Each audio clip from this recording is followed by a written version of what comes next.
Bem-vindos ao 2220K Studio, eu sou o Ivo Magalhães.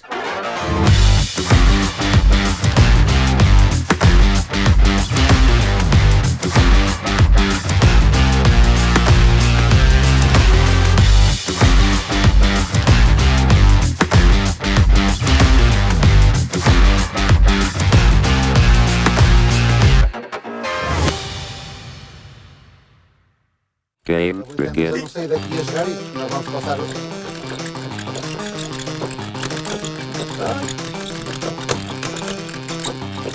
Não morras agora.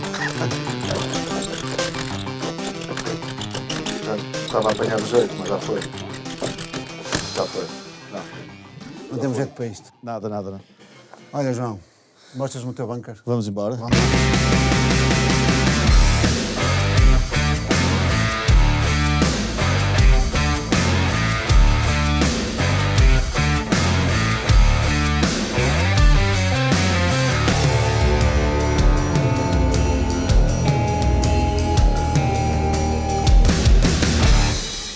Gostava muito de agradecer esta recepção aqui no teu Muito estúdio. bem-vindo. Estamos aqui então no Miramar Sessions com o João Bessa. Este vai ser o primeiro episódio do Mostra-me o teu bunker. Bunker com janelas, atenção. Mas é um bunker bonito este, porque normalmente a gente está sempre a conversar entre nós. Está sempre metido no buraco. Certo, não sei é o quê. verdade, é Isto é que surgiu esta ideia. O João é engenheiro de som ao vivo e mistura. O que é que o João também tem que eu admiro? É esta vertente de amizade e partilha. Sempre que eu fui falar com o João por alguma dúvida, o João esteve sempre pronto para me ajudar nas minhas questões e nas minhas dúvidas, e eu cresci um bocado com pessoas como o João que me ensinaram bastante. O João é técnico de som já há muito tempo de Pedro Brunhosa ao vivo, já gravaste muitos discos dele, Certo. trabalhaste no Boom, trabalhaste com o Mário Barreiros, já gravou Diolinda, Diogo Pissarra, Miguel Araújo, 4:30 agora estiveste a fazer umas mixes. Sim, agora estamos a Gravas-me começar bastante jazz. Sim. Fizeste já, é o seu álbum de Miramar aqui Sim, com eu estou a gravar o terceiro, gravei o segundo, o primeiro foi gravado em Lisboa. que é com o Frank Chaves e o Peixe. Certo. Tu estudaste na ESMAI e foste trabalhar para o estúdio de Mário Barreiros logo. Certo. Sim, mas eu já trabalhava era antes de ir para a ESMAI, ou seja, eu antes de ir para a ESMAI já tinha neste mesmo sítio um pequeno estúdiozinho onde comecei a desenvolver as minhas primeiras coisas com necessidade de gravar a minha banda, aquelas coisas que toda a gente passa por isso, não é? E era aqui neste Era espaço. aqui. E até que numa visita de 10 de maio ao estúdio de Mário Barreiros, eu... Chamaste a atenção? Pronto, eu por acaso fui, e ele veio ter comigo a dizer: foste tu que misturaste aquele trabalho dos moches? Pronto, era uma maquete, ainda não era o disco dos moches, era uma primeira maquete que foi gravada aqui, na altura. E eu disse: fui. E ele: ei pá, aquilo está bestial, Barreiro, está bestial, pá. Há ali umas coisinhas que se nota, mas é mais, notar-se se calhar um bocadinho digital, então na altura, pá, o gajo ainda não tinha o conhecimento que tenho hoje de misturar in the box, não é? E eu aproveitei, e eu, e tal, e olha, por acaso eu já estava para te falar, eu gostava de, olha, passar aí umas vezes, aprender contigo e tal. Ele disse: pá, então pronto, vai aparecendo. Ok. Vai aparecendo, há sempre trabalho aqui. E ele era o produtor, na altura, Era mais de referência. de referência. É, pá, o que é que eu poderia querer mais? Um estúdio que era o maior estúdio, se calhar, na altura de Portugal, não é? Aquilo depois transitou para o Pedro Brunhosa e tu Certo. estiveste lá. Pronto, e depois quando transitou para o Pedro Brunhosa, foi na altura em que o Pedro me convidou para ficar à frente do estúdio. O Mário, entretanto, saiu do estúdio, vendeu. Com o Mário comecei como assistente do Mário e depois comecei a fazer trabalhos, ele próprio passava-me trabalhos. A última pergunta que te faço ainda aqui, antes de mostrares o bunker, é: quando é que tu decidiste concluir? Ou eu sei que já me confessaste que já sempre tiveste, e estavas-me a dizer que gravaste aqui mostras. Sim, Quando é que começaste a querer fazer mesmo um projeto mais a sério, visto que nos vais mostrar, que isto Certo. está incrível? Quando é que começaste a pensar, estavas lá a trabalhar para o Pedro e começaste a pensar: pá, se calhar vou para um espaço meu? Sim, isto até começa um bocadinho mais atrás. Portanto, eu tinha aqui o tal espacinho pequenino, em que era dividido. O meu estúdio antigo era pouco maior do que a Regi, só que era uma mini Regi, dividida em dois, só linha de captação em Regi. Mas fiz a obra da alvenaria e o que aconteceu é que, quando estava quase a dar o passo para começar a fechar o estúdio, o Mário Barreiros vendeu o estúdio ao Brunhosa e o Brunhosa convidou-me para ficar à frente do outro estúdio. Pronto. Quando fiquei à frente do outro estúdio não conseguia estar em dois. Não é? Fizeste-me um pouco em stand-by, então, aqui. Então ficou em stand-by para aí 10 anos. Pá, a chover aqui dentro, não tinha janelas, não tinha nada. Só era cimento, não é? Era Eu me vir cimento. aqui há uns anos e ainda estava em cimento. Cimento. E entre essa Regi e teres concluído a sala de captação, quanto tempo é que foi? Mais ou menos. Basicamente tudo concluído só ficou na pandemia. A parte da carpintaria, pá, isto como sabes, é um balúrdio, carpintaria. E eu arranjei um senhor que não é bem carpinteiro, é madeireiro, vende madeiras, só que também tem jeito para fazer umas coisas. Então, eu ia-lhe dizendo para que queria, ia-lhe ajudando, e ele trazia as peças e tal. Pronto. Ali no estúdio tem um ripado de madeira que saiu da minha cabeça, tanto a parte, digamos, de estética, mas depois a parte de fazer aquilo, ele não sabia, porque eu não queria nada à vista, ou seja, as tábuas estão todas unidas, eu não queria nada à vista e ao mesmo tempo queria que aquilo pudesse sair em painéis de um por um, porque aquilo tem luzes atrás e se eu precisar mudar as luzes... Tens que conseguir retirar. Sim. Lembras-te qual foi o primeiro grande disco que mostraste aqui? Ou daquele que teve grande impacto, por exemplo, numa rádio? Aqui neste estúdio. Eu sei que lá fizeste bastantes. Sim, não te sei dizer. Posso dizer qual foi o primeiro disco que eu gravei aqui, em que estavam os músicos a entrar e nós ainda estávamos a acabar de soldar as últimas fichas de Patos Bay. Não sei sério? Sim, porque aquilo foi marcado com antecedência e depois era dar gás. E que foi o disco dos Miramar, o Miramar 2. E qual foi o primeiro grande disco que tu mostraste que sentiste aquela responsabilidade? Foi o disco Longe, que saiu em 2010, portanto já foi há 15 anos. E foi lá tudo feito no boom, digamos que foi na transição. Foi exatamente quando o Pedro comprou o estúdio, começamos logo a fazer pré-produção deste disco. Portanto, fizeste tudo. Pronto, captaste tudo e ainda mostraste. E também faço parte da produção desse disco. Ele faz a produção também muito dos temas dele? Sim, fizemos os dois. Tu masterizaste no Sterling esse? Não, esse foi no Bob Ludwig. Antes ainda havia muito aquela coisa, aquela magia negra da masterização que lá fora que era, de certa forma, nessa altura era, porque não havia as mesmas ferramentas digitais que há hoje em dia e, portanto, para tu conseguires certos níveis de loudness, não só, obviamente, depois a sabedoria toda que está ali por trás, não é totalmente, não é? Mas depois, digamos que o creme de la creme final era aquilo depois vir com um volume, sem vir esmagado, sem vir distorcido. Exato. Eu só soube o que era masterização quando fui à Suécia. E foi lá a primeira vez que eu ouvi falar em Mid-Side. Eu tinha misturado o álbum todo e cheguei lá, é tudo máquinas analógicas, o gajo no computador só usava mesmo os waves, não é? Certo. Não fazia nada. Fazia lá tipo um trim de vez em quando. E depois era tudo analógico. E o gajo tinha tipo um equalizador e ele de repente tira a voz da mistura. E eu fiquei assim a olhar para o vocalista, que é o Miguel. Se for, o gajo tirou a voz da mistura. Olha, podes-me só explicar o que é que ele fez? Pai, nós aqui trabalhamos um pouco em mid-side. Então... mas podes-me explicar o que é mid-side? E ele, então nós tratamos o meio de uma forma e os lados. Isto é feitiçaria. Mas incrível, porque foi uma experiência. Eu achava que o mastering era uma coisa de pôr mais alto. Sempre achei. E ali eu desmistifiquei. É o oposto. É pôr um disco realmente uniforme. E faz muito mais sentido o mastering numa perspectiva de disco do que de uma canção, muitas vezes. Sim. Tens o disco mais organizado, passares faixa para faixa, tens a mesma cor e sonoridade. Sim, eu acho que isso é o verdadeiro mastering. E uma coisa que ele fez, que eu nunca mais me esqueço, depois foi outros estudos de masterização, já não acontecia, ele acabava todos os sistemas e fazia reset a todas as máquinas e começava do zero. Certo. Não aproveitava nada da música anterior e referenciávamos. E foi a primeira vez que eu vi também PMCs, nunca tinha visto. João, mostras-me a regi? Vamos embora. Bora. Olha que estamos. Nota-se uma diferença quando a gente entra aqui logo, tipo... Certo. E era por aí que eu queria começar. Além de extremamente bonito, obviamente teve planeamento, tratamento acústico, nota-se, só de estarmos aqui dentro. Sei que tiveste alguém que te fez esse trabalho em termos de projeto, não é? Certo. Eu sei que tiveste algumas dificuldades até chegares onde estamos agora, não é? Sabes que eu vinha de um estúdio, digamos, um estúdio high-end, não é?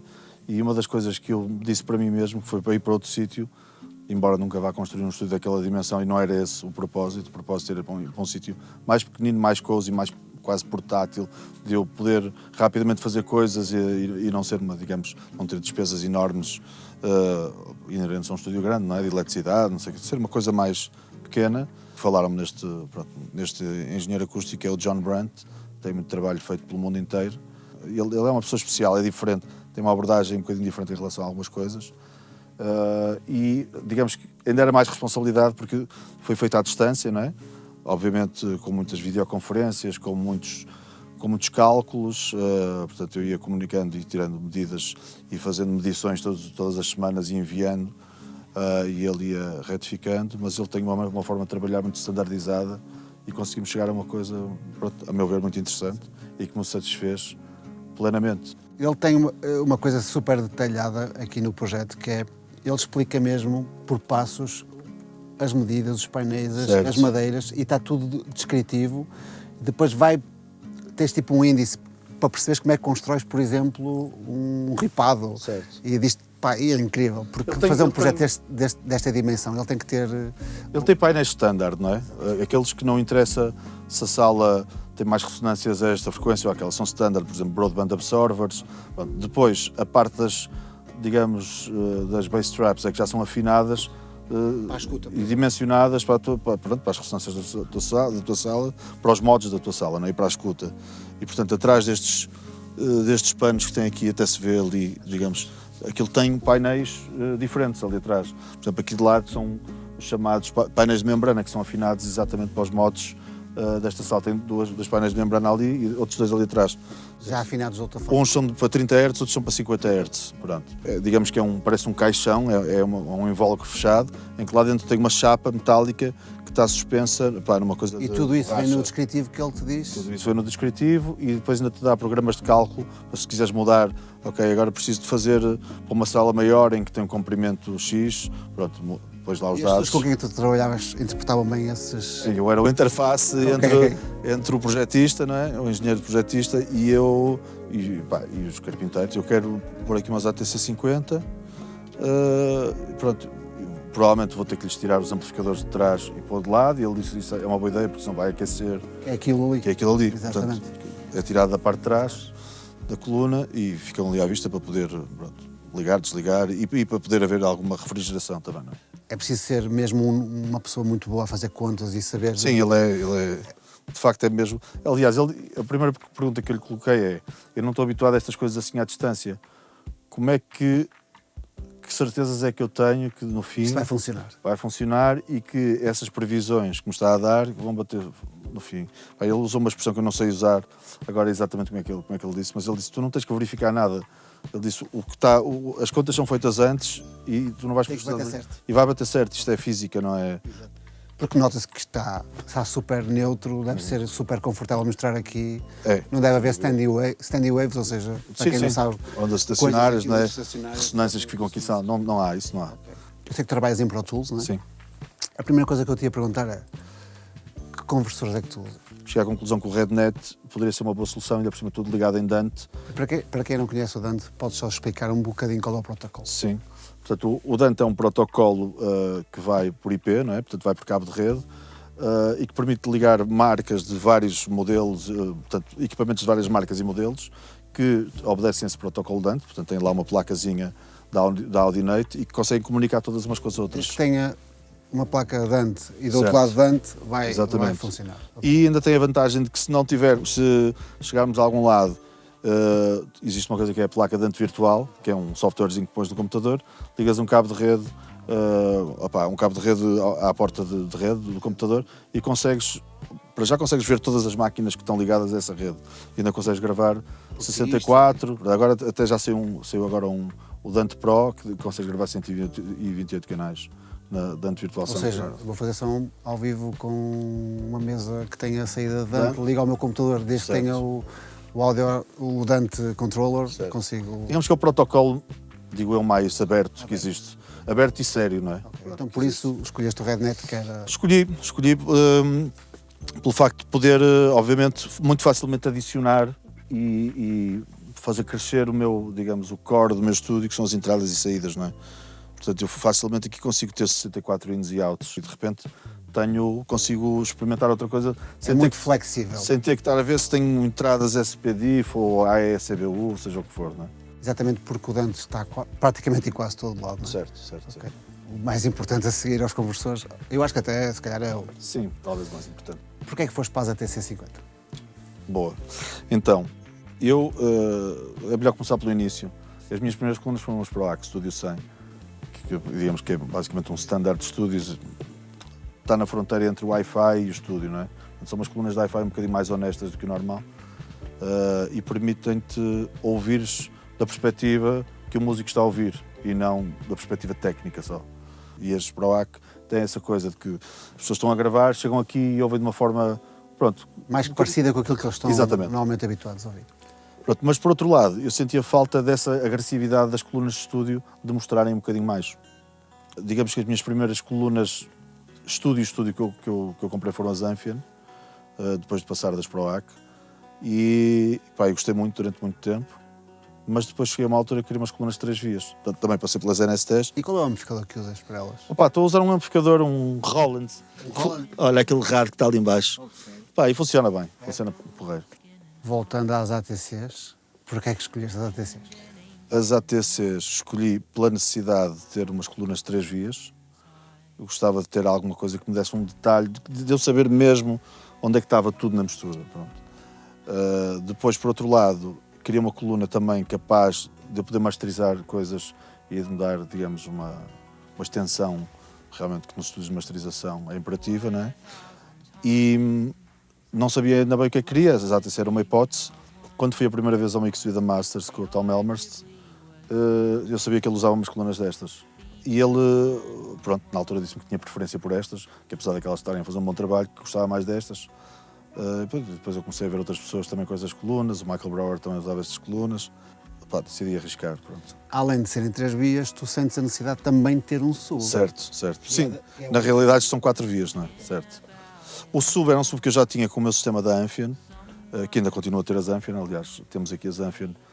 Basicamente, eu quando a minha primeira versão deste estúdio foi uma via, out of tone, 2 vias as Amphion e 3 vias as ATC. Neste caso até são 4 vias, pronto. Basicamente eu consegui prever mais ou menos nos vários tipos de sistemas como é que a coisa ia soar, não é? E tu aqui no teu controlador de escuta tens o sub à parte? Tem um sub à parte, sim. O próprio sub da Amphion, tu consegues ligá-lo, desligá-lo, Okay. consegues mexer no crossover. E é uma coisa que tu usas desde o início da mistura até ao fim? Sim. O sub, eu posso mostrar o sub, neste caso só está mesmo a dar um bocadinho cá em baixo. Está a libertar um bocadinho as colunas de cima, digamos, a energia Qual do o ponto de grave. crossover, mais ou menos? Estou nos 80. O que faz é que, se estiveres em géneros em que é muito bass heavy, quando olhas para as colunas, vês o woofer a mexer bastante se tiveres o sub desligado. Quando ligas, essa energia está a passar para um sistema que está mais, digamos, detalhado para fazer frequências graves. Agora queria ir um bocadinho aqui para o outboard, mas vou começar por este lado, porque é onde tem coisas que mais me estranho, porque aqui está um bocado old school. Eu vou-te explicar como é que foi a ideia disto. Era, deste lado, conversores.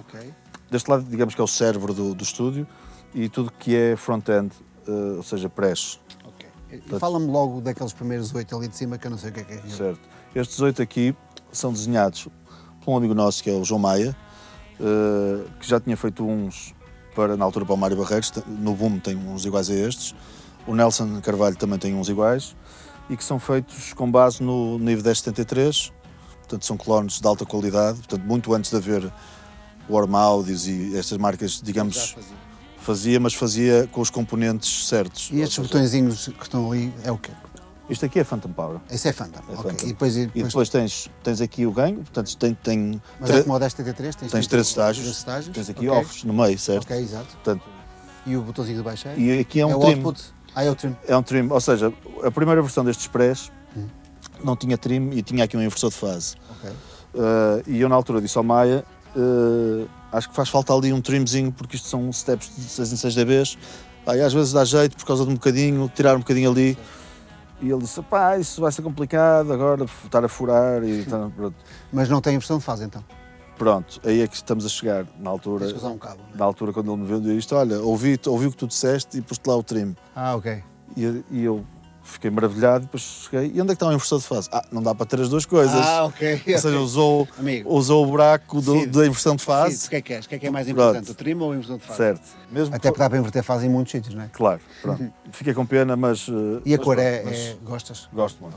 Usas muito o quê? Baterias? Sim, uso tudo. O que é esse verde que tem em baixo? Este é um Cartec, isto digamos que é um pré com coloração API, tem um op-amp parecido com o do API, mas depois tem uma parte da EQ que é, digamos, uma recriação do Pultec, ou seja, consegues fazer boost e atenuar. Ok, fixe. Portanto, basicamente que é um Pultec... É pré com um Pultec. Certo, mas é solid state. O Pultec original é válvulas, este é solid state. E depois em baixo tem portanto aqui tens Rupert níveis pórticos, que gosto muito. Epá, é um pré, Uma digamos, versão um pouco mais antiga. gordinho, de alta qualidade. É daqueles que tu podes pôr um Este aqui, o Folia, é aqueles clones, não é? Do micro. É o do 49, certo. Depois em baixo tens... Depois tem aqui uns Daking, que o Geoff Daking passou a sua vida toda a tentar recriar o som das Trident. Aquelas consolas estranhas com os equalizadores. Exatamente, pronto. Aqui deste lado. Okay. Deste lado ainda tens o tal, digamos que isto é uma série mesmo da Trident, parecida com aquilo, embora é mais moderna e eu acho que se calhar quiseram poupar um bocadinho, é mais feita de forma industrial. Mas é a mesma coisa, é já numa unidade, 2 unidades de rack, mas tudo junto, não é? É estéreo, não é? Mas ali um velhinho teleáudio, sim, não usas? Aquilo não uso, pronto. Pá, às vezes uso para pôr ali um microfone todo distorcido, compressão no máximo, pronto, é assim aquele, para abusar, para brincar. Já percebi que tu, tal como eu, tens aqui, podes ter linha, não é? Ou coluna para ter aqui os cabeças. Exatamente, ou seja, consegues ter tudo em todas as salas à passagem daqui para lá. Falaste um bocadinho o que é isto, para quem não sabe. Certo. Isso é, pronto, é o clássico tape echo, é um delay de fita. Um delay de fita que tem uma fita que podes mostrar, portanto, tem aqui não é? uma fita, esta está a precisar de um bocadinho de óleo, mas dá para ver aqui, um bocadinho bastante. Estivemos aqui a gravar há pouco tempo. Tens noção de mais ou menos quando é que é, de que ano é que é, que a Roland criou esta máquina? Porque isto é mesmo icónico. Isto deve ser 70s. Okay. 70s. Basicamente, pronto, isto tem 2 cabeças de leitura, ou 3, nem sei. Ou seja, a própria fita grava e reproduz o eco. Exatamente, com tempos diferentes, não é? E faz o tal delay. Além disso, este em particular ainda tem uma unidade de coros e de reverb, de spring reverb. Aqui temos uma Red AI que eu adoro. Eu vou pegar, porque eu vou explicar. Eu trabalho com uma banda que tem uma Red AI, que são os Ex-Wife, que é o Nando. E quando ele surgiu com isto, que ele também é um bocado nerd, é uma DI a válvulas, normalmente a gente usa para acústicas baixo, mas nós naquele caso usamos baixo. Sim. E é a coisa mais fascinante, apesar de ser muito grande e pesada. Certo, mas tem de facto um dia alguém, à moda antiga, pôs uma BSS lá no sistema dele e eu confiei que a pessoa que lá estava teria visto.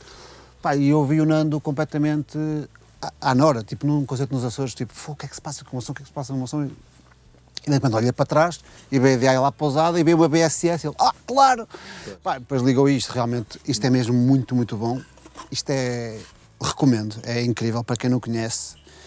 Gostava muito de ter uma destas no meu estúdio, é uma coisa que eu hei de ter, provavelmente, porque para baixos, para gravar linhas, o que é que seja, é uma coisa a válvulas, é muito bom. Isto é o teu Patch Bay. O Patch Bay, que é Guilhermeti, não sei se já reparaste, ou seja, não é o clássico Bantam, não é? Pronto, é Guilhermeti, é mais conhecido até para coisas para broadcast. Em Portugal eu nunca vi, só vi em fotos de estúdios muito antigos, por isso tu és... Olha, a primeira vez que eu vi isto foi no Sterling Sound. E fiquei assim, o que é isto? Isto é um protocolo mesmo, o pessoal do Master usa. Isto tem uma vantagem porreira que para os estúdios de mastering serve muito bem, que é isto aceita áudio analógico como também áudio digital, ou seja, a ECBU podes passar aqui com os mesmos cabos, tudo igual, pronto.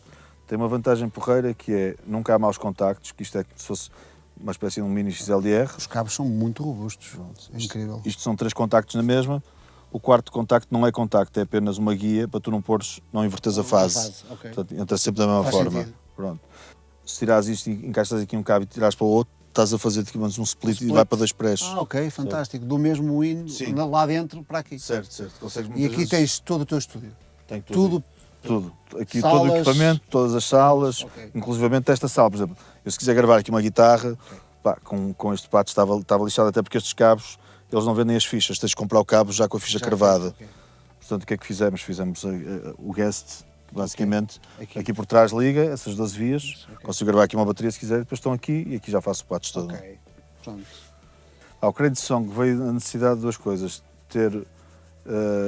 falei-te que não queria, digamos, uma coloração nos conversores de uma forma geral, mas que depois queria ser eu tratar de a pôr ou não. E o Crazy Song é um conversor ADDA e que tem, digamos, emulação digital de tape, saturation, de válvulas, portanto, harmónicos de várias ordens diferentes, não é? Isto está a servir, neste momento, maioritariamente de master clock e é uma diferença abismal. Assim, a jeito de professor, em 2 minutos, consegues-nos explicar então o que é um clock? Eu não sou nada techie, mas pronto, pá, o clock basicamente é aquilo que, portanto, o áudio digital é sample-based, portanto é quase como um filme que tem 25 frames por segundo. O áudio digital, o áudio é muito mais, digamos, tens que ter muito mais samples neste caso. Se estivermos a trabalhar a 48 kHz, são 48 mil samples por segundo, e aquilo que nos garante que esses samples aparecem à velocidade certa e, digamos, sincronizados, é o clock. Pronto. E o clock, para sincronizar 48 mil samples num segundo, tem que ser de uma unidade muito ínfima, e é muito fácil ter chamado jitter, que é pequenas distorções que fazem com que os ouvidos mais atentos percebam que o digital, aquilo que nós chamamos de som um bocado digital, pronto. Então, E mesmo entre máquinas também é importante. e entre depois os 48 mil K os 48K numa máquina têm que bater certo com os 48 de outra. E é o clock que faz, portanto, o clock gera, digamos, a unidade de tempo em que tudo se vai agarrar. Quem tiver uma sala com uma precisão muito grande nota, imagem, estéreo, profundidade, até o timbre mudou um bocadinho. Sim. Agora, aqui do lado esquerdo. Deste lado concentrei a parte dinâmica e a parte de processamento de efeitos. Pronto. A parte de processamento de efeitos que está aqui são máquinas, digamos... E tu usas? Uso, algumas delas, mas era isso que eu ia dizer, cada vez menos uso, porque cada vez mais, digamos, no domínio digital, estas máquinas estão cada vez mais bem representadas. O que é isto aqui? Isto aqui é um clone do um duplo 1176, que é feito pelo Edu Critinas. Este aqui é um... Este aqui é um Inward Connections Varimove, VAC-RAC, portanto digamos que é uma espécie de um Fairchild simplificado, não é? E é muito bom para vozes, para baixos, tudo aquilo que possa, digamos... É tracking também. Tracking, totalmente tracking. Sim, mas distressas também, não é? É daquelas coisas, olha, há coisas que é tipo, tudo no máximo. Ah, sério? Sim. Input no máximo, threshold no máximo e soa incrivelmente bem. Pronto. Também reage muito ao ganho das coisas que tu dás, não é? Certo. Mas é daqueles que é muito... é não ter medo de trabalhar com ele, porque não sentes a compressão de uma maneira negativa, não é? Pronto, aqui tens um clássico que a gente depois vai filmar, o TG1, o limitador, que é incrível. Assim, isto é mais no domínio das baterias, não é? Temos os distressors e o Chandler. Os distressors eu uso um bocadinho para tudo, mas pronto, na bateria é sempre porreiro porque são muito versáteis em termos de ataque e release. E os 160 Os 160 uso muito para baixos e contrabaixos, essas coisas. Digamos que estão muito ligados ao baixo, por acaso. Tem aquele ataque certo, não é? Exato. Em que te dá aquela coisa do dedo, não é? De pôr o baixo mais cá à frente, aquele transiente. Parece quase um clichê usar o 160. Mas funciona, que é uma maravilha. E muitas vezes uso cadeias de sinal, por exemplo, para a voz, muitas vezes uso a voz a passar no distressor e depois ir para o VAC-RAC. Os dois estágios diferentes. Sim, o distressor mais rápido e mais a apanhar os picos e depois o VAC-RAC mais a fazer de leveler, não é? E ao mesmo tempo a dar a coloração típica das válvulas. Tens aqui uma máquina caríssima dos anos 80, o Avantime. Sim, esse é máquina. Um dos melhores processadores de efeitos de todos os tempos, ainda continua a ser muito bom. Depois ali clássicos da TC Electronics, que a gente apanha mais neste estado até. Certo. Tu ainda gostas de usar, não é? Às vezes uso aqui, às vezes até mais obriga-te a ir ali aos preset em preset e estás ali a mexer, é diferente de estás a mexer num plugin. Pronto. Às vezes até é mais psicológico, de quase terapêutico. Deixa-me ir aqui buscar uma coisa que eu usava há muito tempo e tal, e de repente, olha, já senti falta deste som. Então, aqui parece que foste patrocinado pela Manley. É um clássico, digamos que é um remake do Pultec, dos primeiros que apareceu, não é? Nem sei quando é que eles fizeram esta recriação. E faz o mesmo boost e atenuador? Boost e atenuador é exatamente igual ao Pultec. É válvulas, portanto temos aqui a versão estéreo, não é? Que é centrada nos graves e nos agudos, e depois temos a versão mono, que é dos médios, não é? Que é equivalente ao EQP5. Aqui, este é o 1A e este é o 5. Ou seja, muito porreiro para vozes, zona média, vozes, guitarras. E deste lado, tens muita coisa boa. Sim, deste lado temos, digamos, uma evolução do SSL Bus Compressor, que foi uma coisa que saiu o ano passado. Esse é com transformadores e inside. Sim, tens muita coisa. Tens uma espécie de um equalizador dinâmico também. Este dá para fazer recall, não? Dá para fazer recall a algumas coisas, sim. Eu uso isto como usaria um bus compressor normal. Portanto, tem funções a mais para aquilo que eu preciso. Temos aqui um Fusion, que as pessoas já conhecem, mas é uma espécie de um mix bus. E depois tem aqui este Tone Control, que digamos que é um equalizador com duas topologias, passivo e ativo, da Chandler. A pergunta que eu queria te fazer é muito simples. Eu gosto de saber isto porque, imagina, pode não ser a mesma que eu tenho. Eu fui aprendendo com pessoas. Se tu tens um mindset do tipo, olha, vou subtrair primeiro, tipo, usar tipo RX, resolver aqui umas questões, fazer aqui um ProQ para equalização subtrativa para resolver aqui uns hummings, umas cenas, depois começas a adicionar um compressor que dá cor, depois de-essing, depois como já deste de-ess, tens que voltar a pôr um bocadinho de adição, tipo... Normalmente é assim que tu pensas? Sim. Eu normalmente começo por fazer exatamente essa correção subtrativa, não é? Tentar equilibrar de alguma forma, tentar um equilíbrio tonal, seja o que for nas vozes, não é? A voz é digamos que é um instrumento que não é estático, não é? Em que o timbre vai mudando consoante a nota onde está, digamos que há harmónicos que saltam, há ressonâncias, há frequências, e portanto costumo usar muito equalizadores dinâmicos para tomar conta dessas zonas, não é? Supressores de ressonâncias, não é? Clássico Sooth, ou agora o Pro Q4 também já faz isso, e até em algumas coisas acho que está a fazer um melhor trabalho. Algum de-essing, porque eu gosto de usar muito o de-esser antes da compressão, porque senão a compressão já te está a puxar os S's de uma forma menos controlada. Portanto, se eles já forem um bocadinho mais controlados, já posso abusar da compressão de uma forma... Muitas vezes uso vários estágios de de-esser, que é o que acontece aqui. Às vezes há, digamos, pessoas que têm tendência para não só reforçar os S's como os X's, não é? E portanto tens ali zona 3K, mas também tens zona 7K, e muitos deles depois são automatizados, não é? E a equalização e compressão, às vezes um bocadinho de tuning, muitas vezes autotuning, não para fazer nenhum efeito criativo, mas apenas para dar alguma, digamos, almofadar um bocadinho, arredondar a parte da afinação, que por vezes eu gosto de deixar algumas fragilidades, não é? Mas depois depende do grau de fragilidade, não é? Até parecer que realmente está mal. Nas tuas vocações, há algum plugin que tu nunca abdicas? Eu todas as misturas parto do zero, parte do meu mix bus chain, que é uma coisa que eu tenho se calhar mais pré-definido, que mesmo assim vai sempre mudando, não é? Mas que é aquilo que me dá a cor geral à mistura, é aquilo que eu procuro. E depois é um bocadinho a mistura top to bottom, partir do largo e depois grupos, portanto master, grupos, e depois é que vamos ver o que é preciso resolver. Tu misturas sempre a música com a voz, praticamente sempre ativa durante a mistura toda, porque é importantíssimo para equilibrar. Certo, principalmente na música pop, que vai estar mais garantir alto. o espaço dela, garantir, digamos, que tudo trabalha em função da voz e que não é o contrário, não é? Porque é muito fácil um instrumental impor-se à voz, e se conseguirmos dar a dignidade e dar, digamos, o tamanho que a voz precisa, o resto adapta-se e é mais fácil depois trazer o resto para a voz do que ao contrário. Está tudo às cores porque são misturas de takes. No wave, eu já vi que tu fazes mais com o volume, não é? Não, faço primeiro na wave. Faço, ou seja, é antes dos compressores, certo? Ou seja, é pré-processo, não é? Portanto, também é este voz paralelo, que tem aqui, digamos, disseste que eu não tinha compressão, tenho, só que está em paralelo. É paralelo? E saturação. Ou seja, tem a tal limitação ali daquele, e ainda tenho, e está em paralelo duas vezes, está em paralelo e depois o plugin está em paralelo. E depois tem aqui um Saturn que também dá um bocadinho de saturação, digamos na zona aguda, para trazer aquele brilhozinho. E estás com 100% boa. Qual é o teu mindset para um reverb? E 2 ou 3, digamos, objetivos. Um deles, o mais básico, que é colocar as coisas num espaço, não é? E muitas vezes, e depois há um espaço técnico e há um espaço criativo, não é? O técnico é realmente, preciso de afastar isto, ou quando são elementos percussivos, normalmente não se usa reverbs muito compridos, nem muito abertos, porque senão, digamos que os transientes vão mexer muito naquilo.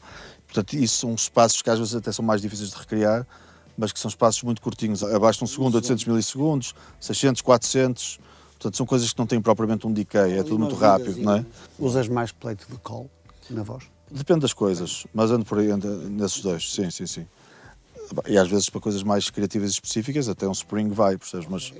Mas uso muito plate, porque sinto que coloca-te a voz, digamos, de uma forma muito... Vibe e um bocadinho atmosférica, não é? Não sentes que aquilo... Não é um som que estás habituado a ouvir quando entras numa igreja ou num hall, seja o que for. Uso muito a emulação do Lexicon 224. Eu gosto muito disto para vozes. Como vês, olha, o meu Shane... Certo. Pro Q4, pronto, só tiro coisas, depois 1176, depois mais um Pro Q, equalizar pré e post, não é? Pronto, e depois ainda pus este Magic Switch. Isto é um plugin. Isto é um reverb, para as pessoas perceberem Sim, mas como é que tu trataste o reverb. Certo. E começaste com um equalizador. Certo. Seven Heaven eu uso bastante, uso bastante. Agora, também tenho o Altiverb, e o Altiverb tem coisas porreiras. Porque E Chambers usas também? Também uso. Olha, eu uso o Capital, era isso que ia dizer. Tenho aqui uns da Baby Audio também muito engraçados. Crystalline, tenho esse, tenho isso tudo. Mas tenho outro, também uso muito para, digamos, uma sala muito bonita, que é o Atlantis, não sei se sabes qual é. Não, mas já ouvi falar. Opa, é muito bom. Digamos que é um estúdio onde os ABBA gravavam. Acho que foi o. É um estúdio. O Mark Daniel, como é que ele chama? Mark Daniel Nelson. Sim. Que ouvi, é incrível lá. E já agora, um que eu também uso muito, e na cena de recriar espaços verdadeiros, é o Sound City. Isto é. Claro, certo. Eu também tenho Universal Audio. Isto normalmente, quase todas as baterias, pianos. Acústicas. Certo. É incrível, este plugin está mesmo muito bem feito. Gosto muito disto. É pesado, é pesadinho. Há uma sala, não é? E agora a gente vai decidir aqui. Exatamente. Drums, acústico. E basicamente Ele vai mudando aqui os painéis, vai mudando o sítio. Especialmente para quem tiver salas muito secas em casa, consegue ter bons resultados com este plugin. Certo. É fantástico. Dá para pôr aqui a bateria noutra sala, Incrível. aqui no cantinho. Sim. Portanto, isto simula basicamente micros de sala, não é? Olha, É fixe. João, vamos agora ali para uma das salas mais bonitas que eu vi em estúdios, com uma luz natural incrível. E muito obrigado por esta masterclass. Aqui estamos na sala de captação. Epá, é linda, digo-te, é mesmo bonita. Foi, digamos, uma das coisas que eu mais perdi tempo nisto, foi tentar transformar isto quase mais numa sala de estar do que num estúdio de gravação. E aí sente-se um conforto. Assim, a minha ideia foi sempre essa, foi tipo, vamos fazer um estúdio de gravação que não pareça um estúdio de gravação para que os músicos estejam aqui a passar uma tarde sem estarem preocupados, sem se sentirem, digamos, que estão a ser observados. Sofazinho. Certo, é isso. Estão aqui, mudam de sítio, sentam-se no chão, jogam Pac-Man, experimentam um piano, se não gostarem experimentam outro. Tem aqui várias coisas normalmente sempre ligadas. É óbvio que depois captamos da forma mais conveniente para o projeto e experimentamos coisas, mas eu gosto de ter muitas vezes as coisas já pré-montadas para as ideias fluírem rapidamente. Fala-me daquele piano, assim, eu nunca tinha ouvido falar, Wurlitzer eu conheço. Sim, pianos elétricos. Tens um piano acústico, isto é... Sim, isto basicamente, mais uma vez, estabelecendo, digamos, uma evolução daquilo de onde eu vim e o que é que eu precisava. No Boom temos um piano de cauda maravilhoso, espetacular, grande, piano de concerto, mas eu sempre senti falta, de vez em quando, um piano mais pequenino para certas coisas, certas estéticas, que pediam uma coisa mais realista, mais quase caseira, não é? Pronto, e depois andei à procura em Espanha e encontrei este piano, o Wurlitzer, que é um piano que é conhecido por ser um piano de estudo. Digamos que nas casas americanas estava sempre uma coisa destas lá encostada. Portanto, é um piano com um som muito pequenino, assim meio honky-tonk, mas gravado. É mesmo. Gravado em algumas coisas é muito bom. Na mistura, aqueles agudos cristalinos foram bastante. Não tem muito grave. Finalmente micas com 2 microfones. Sim. Normalmente, às vezes 2 ribbons, outras vezes... Porque ela é brilhante, Sim. Depende do que tu queres. Sim. Mas funciona bem. E aqui deste lado tens realmente um Wurlitzer. Aqui temos o A200, né? Este é o clássico. Mas com linha, tipo... Já experimentei de várias maneiras, linha, já experimentei até com estas próprias colunas. As colunas têm uma coisa que é... Distorcem. Sim, mas a coluna não distorce, o que distorce é as vibrações do plástico, não é? Sim. Pronto. Mas que também tem uma certa piada. Pronto. E portanto, quando quero algo assim um bocadinho mais limpinho, vai de linha, ou então passo por um amplo, ou então diretamente aqui, mas... E tens um Casio. Sim, este não é meu, olha, este está aqui porque é de uma banda que estamos a gravar, que é do J. de Slam. Por acaso conheço. Exatamente. Ok, aqui tens um microfone muito bonito. É o quê? Olha, isto é digamos, uma réplica do Telefunken 251, de uma marca que se chama Sound Deluxe. É uma réplica, mas é uma réplica high-end, não é? Tipo, neste momento a Universal Audio comprou esta marca e tem um modelo da Universal Audio 251, que é exatamente o mesmo microfone e que podes ver quanto é que ele custa para perceberes que estamos a falar de uma réplica high-end. E tu usas que é mais vozes? Mais vozes, isto para vozes é inacreditável. O 251 tem a cápsula de C12, original, né? Que é uma cápsula conhecida por ser, ao contrário das cápsulas Neumann, que digamos são mid-forward, não é? Tem os os médios mais na cara. Estes microfones, digamos que têm quase uma pré-equalização, parece que já estão na mistura. Okay. Adocicam. Eu tenho um agudinho mais extenso, mas muito bonito. Não tem muita força, digamos, ali nessa zona tão média dos Neumanns, e depois tem um médio grave, assim, um bocadinho mais extenso também. E em termos de ganho, é um microfone que precisa de... Não precisa de muito ganho. Não. Digamos que está em linha com os Neumanns. Alimentação. É válvulas, tem uma fonte de alimentação, é multi-pattern. E eu sou daquelas pessoas que digo que cada vocalista há de ter o seu micro que lhe assente melhor, não é? Não sou aquelas pessoas que digo, este é o melhor micro que eu tenho no estúdio e toda a gente tem que gravar com este micro. Para mim isso não existe. Já vamos ver ali outros. Mas... Sim, certo. mas o que me acontece, para ser sincero, é que 90% das pessoas acaba por gravar com este porque é o que fica melhor. Pronto. Que eu já vi que tens algumas caixinhas destas. Eu sei que isto é o teu computador de escuta. Certo. Este é da... Este é da Roland. Okay. Hoje em dia já há muitos sistemas destes, não é? De várias marcas. Certo. Este é um dos mais completos, porque isto permite ter uma matriz de 40 canais a enviar para aqui. Okay. E depois tens 16 grupos estéreo. Qual é a particularidade? É que, ao contrário de outros sistemas, tu não tens que enviar a mesma coisa para todas as mesas. Podes enviar uma bateria toda às peças aqui, bombo, tarola, e para o outro enviar a bateria já toda pré-misturada. Okay. Ou seja, a matriz é... Muito mais flexível, no fundo. Certo. Okay. Não estou a dizer que é isso que acaba por acontecer todos os dias, mas se precisares, permite. E isto vem tudo num cabinho só, tudo não é? num bocadinho, pelo protocolo, também por IP, que não é Dante, mas eu tenho um conversor de Dante para RIAC, e isto é RIAC, que é o protocolo da Roland. Certo. Aqui tens um... Folia 49, não é? Que também é uma réplica high-end do 49, não é? Que é um microfone muito bonito fisicamente, também muito bonito em termos de som.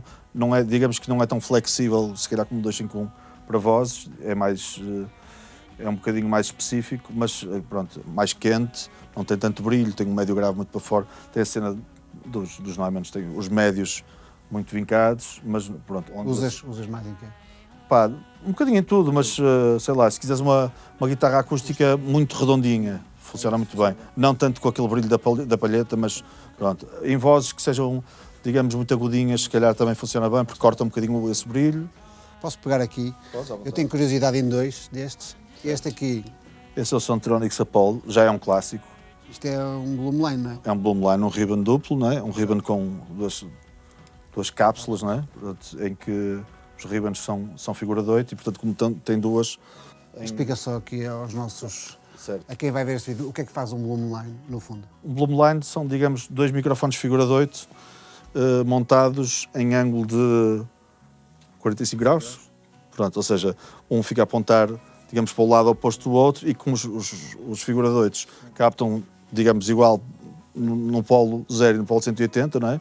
Digamos que ficamos com uma abrangência de 360 graus, não é? Porque eles estão montados desta forma. Portanto, ficamos... Qual é a vantagem disto? É como é uma técnica coincidente, ou seja, é como estão as duas cápsulas montadas no mesmo eixo. Se quiseres passar para mono, não perdes absolutamente nada. Quer dizer, os canais ficam ao centro, mas não há perdas em termos de fase, não é? A soma é praticamente perfeita. Por exemplo, para gravar um cor é fixe, para gravar coisas que queres muita imagem, no fundo, não é? Sim, mas ao mesmo tempo tens uma imagem central muito presente. Enquanto que se fizeres um AB espaçado, vais ter, digamos, uma largura grande, mas digamos que tens uma imagem central mais blurry. Se captares... Explica só também uma coisa que é importante às vezes as pessoas saberem, que é, isto tem dois cabos, não é? Sim. São dois, no fundo são dois microfones num. Exatamente. Mas tu depois isto no teu DAW tens que ter uma configuração, certo? Para Bloomline não é preciso. Se fosse MS, precisavas.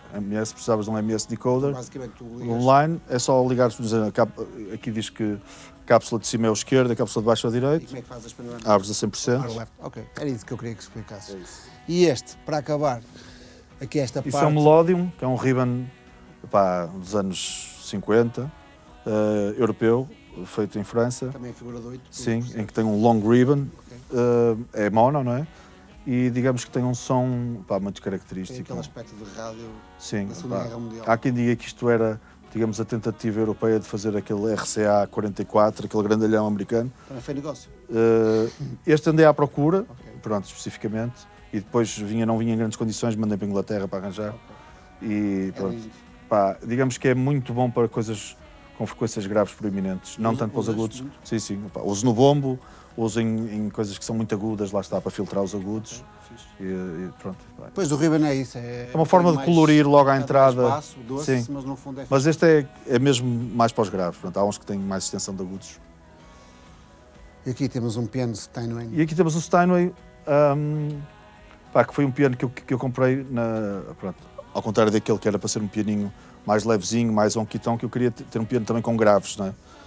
Pronto, então andei a pesquisar e encontrei este Steinway K, que digamos que já tem uma harpa de um tamanho considerável e que me disseram que tinha uma extensão de graves simpática e realmente para um piano comparado com um piano moderno,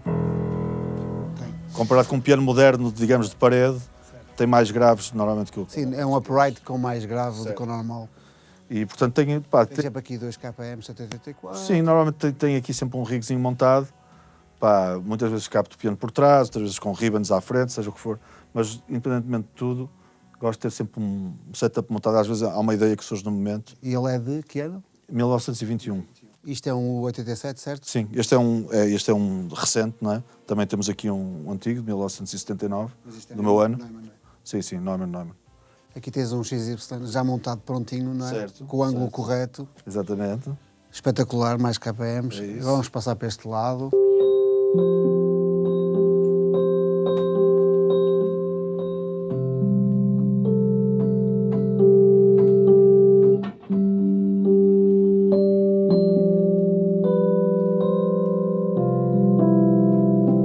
E aqui tens um Rhodes. Um Rhodes 73, exatamente.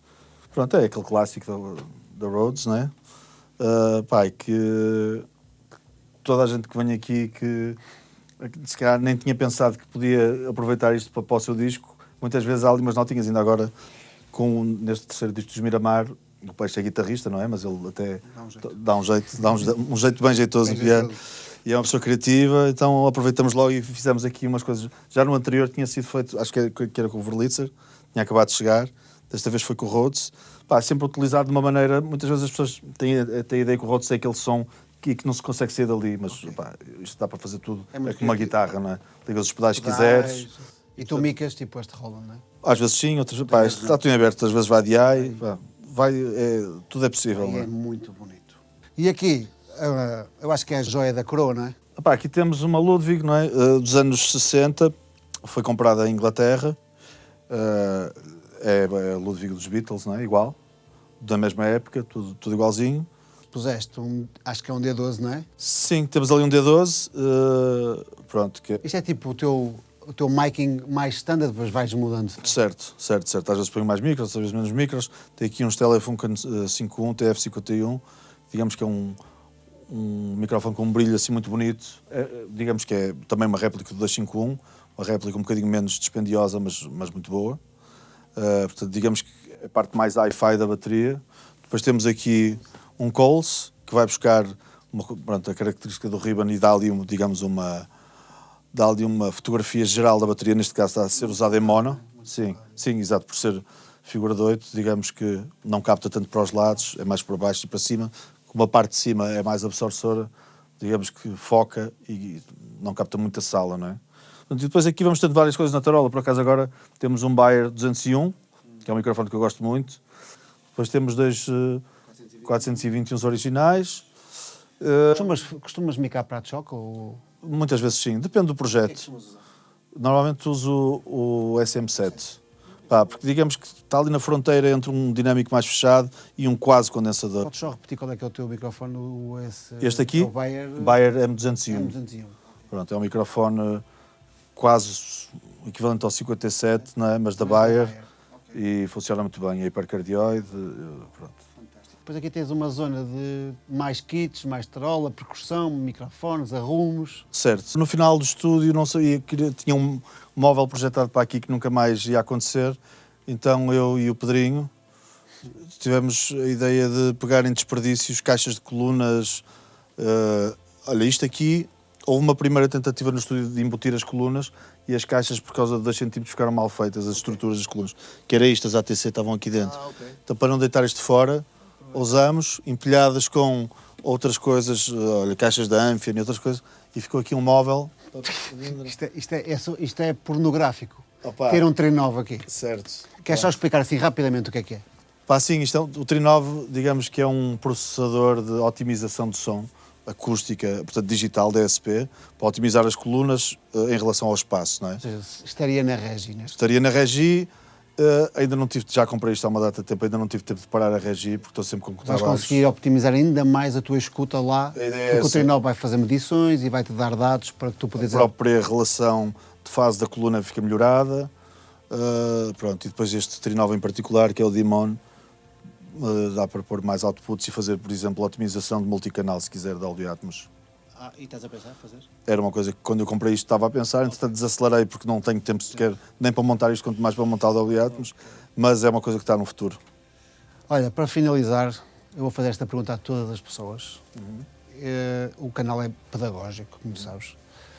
Se eu tivesse agora a começar, fosse Certo. o João Bessa com 19 anos, se me pudesse dar um conselho... Eu acho que ser curioso seria o primeiro, digamos, conselho que eu daria a qualquer pessoa, ou seja, procurar mesmo saber, ou ir consultar sites, revistas, hoje em dia já não é tanto revistas, mas YouTubes, amigos, seja o que for, ser curioso e comparar-se, ou comparar as suas misturas a coisas que nós gostemos e, digamos, utilizar as outras como realmente uma influência para aquilo que estamos a fazer, porque se ficarmos, é muito fácil hoje em dia, ficarmos fechados no nosso mundo e acharmos que estamos a fazer bem, mas depois por comparação percebemos que afinal faltava ali alguma coisa e, portanto, referenciar tudo aquilo que nós fazemos por outras coisas, não para copiar a estética, mas para perceber que dá para ir mais longe, ou dá para, digamos, sairmos um bocadinho da nossa zona de conforto, fazer outro tipo de coisas. Para mim é muito importante. Educar o nosso ouvido e muitas vezes na nossa cabeça nós achamos que as coisas são de uma forma e quando vamos ouvir no mundo real podem ainda ser melhores ou podem ser de outra forma. Pronto. E quando nós, digamos, fizermos isso, muitas vezes vai chegar a uma altura que já não precisamos de referenciar tanto, já temos o nosso próprio som desenvolvido e é aquilo que nos dá a característica. Portanto, eu diria que isso seria a principal forma de aprender com os outros, não é? Olha, João, muito obrigado por me teres recebido aqui e às pessoas que estão a trabalhar comigo. Prazer, meu amigo. Este é o primeiro Sempre episódio daquele que eu quero que sejam muitos.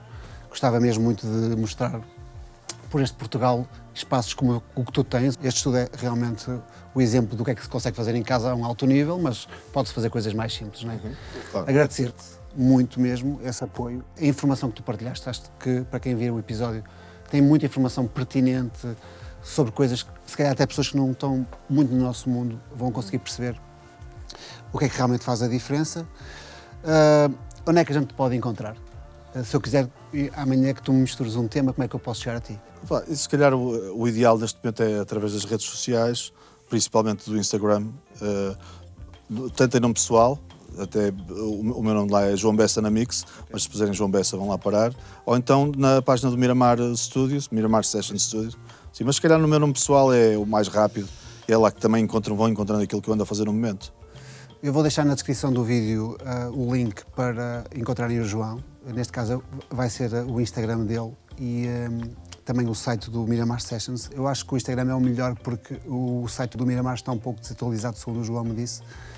Para se quiserem algum tipo de consulta, ele também dá workshops. Vai estar no meu estúdio a fazer uma desconstrução de uma mix noutro segmento do canal. Espero que tenham gostado deste episódio. Se puderem partilhar com alguém que vocês sintam que tenham o interesse por este segmento do mercado, seja um estúdio, seja aprender um bocadinho o que é a construção. A gente falou de tanta coisa aqui. Se puderem partilhar o canal com outras pessoas, eu agradecia e um grande abraço para vocês.